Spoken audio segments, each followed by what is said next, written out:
Hi, it's Jonathan from PetMassage. Today we're going to be talking about the value of assessment strokes. What are we assessing?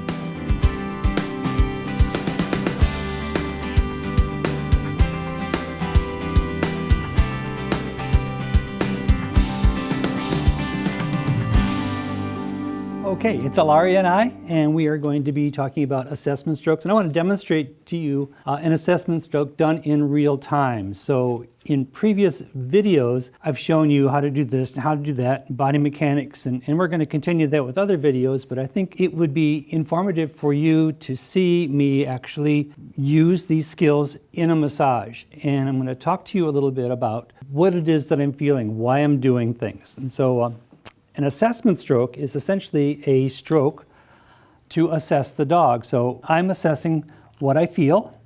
I'm noticing if there are any warm areas or cool areas, areas that feel tight, areas that are any lumps or bumps or skin tags, areas where the skin is kind of patchy, where the coat has a different texture.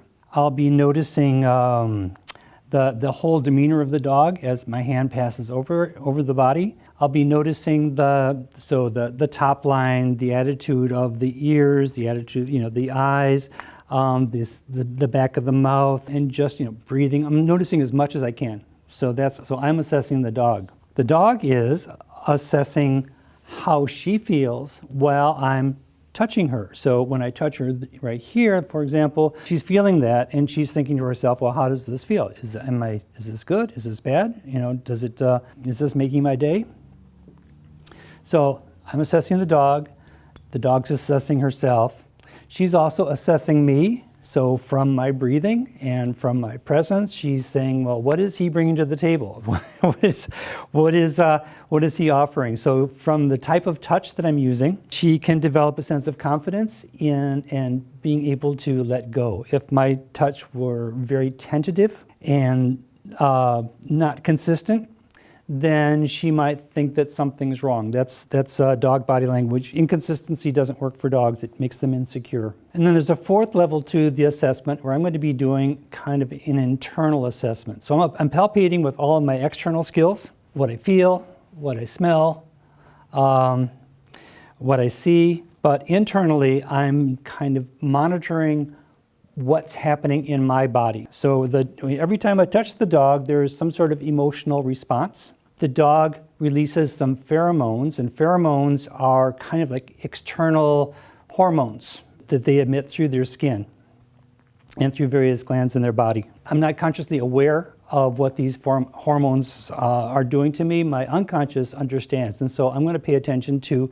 my tongue of all things. So there's a suckling reflex, so that if I notice that when a hand goes over a particular area of the dog's body, that I'm sucking on my tongue, that there's a vacuum inside, then that tells me that wherever my hand is, there is tension inside the dog's body. If my tongue is moving freely, that would indicate freely moving muscles. So let's do an assessment.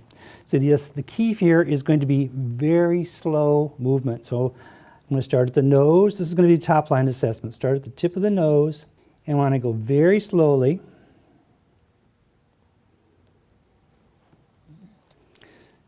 So she just jerked a little bit, so something's going on in the back of her head. And so I'm giving giving myself time to feel what's happening in the dog. If I go faster, then I might miss something. I'm giving the dog time to respond.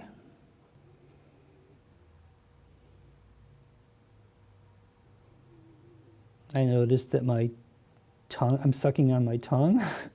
So either I'm nervous about being in front of the camera or there's something going on in the dog's body. It's one of us. Okay, notice I'm over the loin area there, and she all of a sudden gets a little reactive. Moving back over the hips.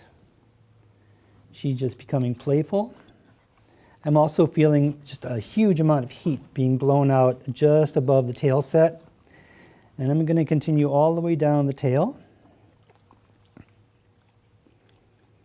Slowly. The amount of time it takes to massage a dog takes about a minute, maybe a little bit more for each pass. For a little teacup chihuahua, it'll take less. For I remember working with this long-back borzoi. It was so far back, I got about halfway through, and I thought I needed to stop off at a rest stop to get a cup of coffee. It was a long time. And that's an assessment stroke. Okay, so we would continue. We would do more assessment strokes over all of the several patterns on the body, and then we'd go back and do them again with different pressures. So she's a puppy and she's playful, but there was something back here that stimulated. Notice that she was from here to here, she was nice and calm, and then from here to here, she started getting a little bit restless, and from here she started turning that restlessness into play. So that's the assessment stroke. I hope you find it useful in your pet massage. I use it in every session that I give. Thank you for watching the pet massage video. If you like what you see, she's chewing on me. If you like what you see, please subscribe to our channel. And if you would like a reminder each week that when it's being released, there is a little button down by the bell over here under the screen. So thanks for watching, and I'll see you next time. Cutie.